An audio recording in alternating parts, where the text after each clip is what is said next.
نحمد ونصلی علی رسول الکریم اما بعد اعوذ باللہ من الشیطان الرجیم بسم اللہ الرحمن الرحیم تبت یدا ابی لہب وتب ما اغنی عنہ مالہ وما کسب سیصلی نارا ذات لہب وامرأتہ حمالۃ الحطب فی جیدہا حبل من مسد۔ ابھی آپ نے سورہ لہب کی آیت 1 سے 5 کی تلاوت سماعت فرمائی۔ بترتیب مصحف یہ 111ویں اور بترتیب نزول یہ 6ٹھی اور مکی سورہ ہے۔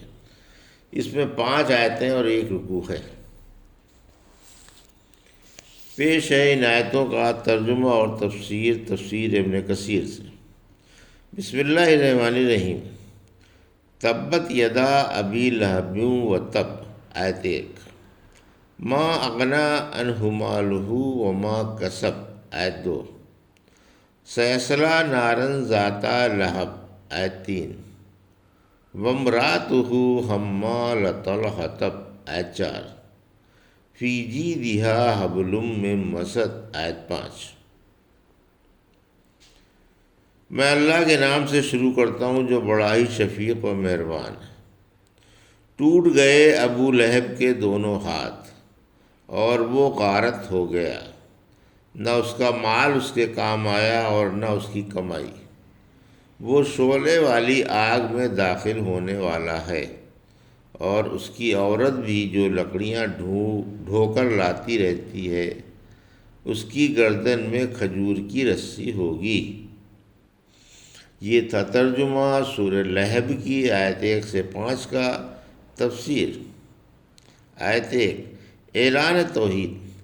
ابن عباس رضی اللہ تعالیٰ عنہ فرماتے ہیں، ایک دفعہ رسول اللہ صلی اللہ علیہ وسلم بطحا کی طرف روانہ ہوئے اور آپ نے ایک پہاڑ پر چڑھ کر زور زور سے اعلان فرمایا، یا صباحا یا صباحا، بھائیو صبح صبح دشمن تم پر ٹوٹ پڑنے والا ہے۔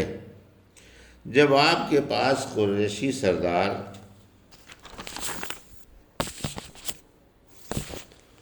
جمع ہو گئے تو فرمایا، بتاؤ اگر میں تم سے یہ کہوں کہ تم پر صبح و شام میں دشمن حملہ کرنے والا ہے، کیا مجھے سچا مانو گے؟ سب نے ایک زبان ہو کر کہا، بے شک۔ فرمایا، میں تمہیں قریب والے سخت عذاب سے ہوشیار کرنے کے لیے بھیجا گیا ہوں، اس سے بچنے کی فکر کرو۔ ابو لہب بڑبڑایا، تو غارت ہو، کیا تو نے ہمیں اسی لیے جمع کیا تھا؟ اس پر یہ صورت اتری۔ ایک روایت میں ہے کہ ابو لہب ہاتھ جھاڑتا ہوا اور بڑبڑاتا ہوا کھڑا ہوا کہ اللہ ہمیشہ کے لیے تجھے غارت کرے، تو نے اسی لیے ہمیں جمع کیا تھا۔ یہ جملہ بد دعا کا ہے اور تب اس کی خبر ہے۔ ابو لہب رحمت عالم صلی اللہ علیہ وسلم کا سگا چچا تھا۔ اس کا نام عبد العزیٰ اور کنیت ابو عتبہ تھی۔ سرخ و سفید ہونے کی وجہ سے لوگ اسے ابو لہب شعلے کا باپ کہا کرتے تھے۔ یہ اپنے بھتیجے سے سخت عداوت رکھتا تھا، طرح طرح سے ستاتا اور نئے نئے ڈھنگ سے عیب جوئی میں لگا رہتا تھا اور آپ کے دین کی برائیاں کرتا رہتا تھا۔ ربیہ بن عباد رضی اللہ عنہ کہتے ہیں، میں نے رحمت عالم صلی اللہ علیہ وسلم کو اپنے جاہلیت کے زمانے میں ذوالمجاز میں دیکھا۔ آپ فرما رہے تھے، لوگو لا الہ الا اللہ پڑھ لو، کامیاب ہو جاؤ گے۔ لوگ آپ کے ارد گرد جمع تھے۔ آپ کے پیچھے ایک خوبصورت بھینگا اور 2 زلفوں والا آدمی کھڑا ہوا یہ کہہ رہا تھا کہ یہ بے دین اور جھوٹا ہے۔ جس جگہ آپ جاتے یہ بھی آپ کے پیچھے پیچھے وہیں پہنچ جاتا۔ میں نے پوچھا، یہ کون ہے؟ لوگوں نے بتایا کہ یہ آپ کا چچا ابو لہب ہے۔ ابو الزناد رضی اللہ عنہ کہتے ہیں، میں نے ربیہ سے پوچھا، تم اس وقت بچے تھے؟ بولے نہیں، اچھا ہوشیار تھا اور مشقیں بھر بھر کر لے آیا کرتا تھا۔ آیت 2، آخرت میں مال و اولاد کام آنے والی نہیں۔ کمائی سے مراد اولاد ہے، یعنی قیامت کے دن مال اور اولاد کام نہ آئے گی۔ ابن مسعود رضی اللہ عنہ فرماتے ہیں، جب آپ نے اپنی قوم کو ایمان کی دعوت دی تو ابو لہب بولا، جو کچھ میرا بھتیجا کہتا ہے اگر واقعی سچ ہے تو میں قیامت کے دن مال و اولاد دے کر عذاب سے بچ جاؤں گا۔ اس پر یہ آیت اتری۔ ذات لہب، آیت 3، یعنی انگارے والی آگ جو جلانے میں انتہا کو پہنچ گئی ہو۔ آیت 4، اس کی بیوی ام جمیل قریشی خواتین میں سیدہ تھی، اس کا نام ارواح بنت حرب بن امیہ تھا اور ابو سفیان کی بہن تھی۔ یہ اپنے شوہر کا کفر و شرک پر اور اس کی فرعون سامانی پر ساتھ دیتی تھی، اسی وجہ سے جہنم کی آگ میں اس کی مددگار ہوگی۔ اسی وجہ سے اللہ نے فرمایا کہ جہنم میں بھی لکڑیاں اٹھا اٹھا کر لائے گی اور ابو لہب پر ڈالے گی تاکہ آگ اور بھڑکے، کیونکہ دنیا میں بھی لکڑیاں لاد لاد کر لایا کرتی تھی، اسے اس کام کی پہلے ہی سے عادت تھی۔ آیت 5، ام جمیل کی شرمناک حرکتیں۔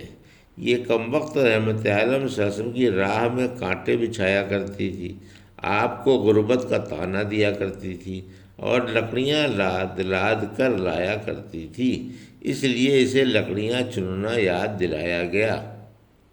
اسماء رضی اللہ عنہ کہتی ہیں، جب سورت اتری تو یہ بھینگی عورت ہاتھ میں ایک نوک دار پتھر لے کر غیظ و غضب میں بھری ہوئی یہ گنگناتی ہوئی نکلی، مذمماً عیب ابینا و دینہ قلینا و امرأہ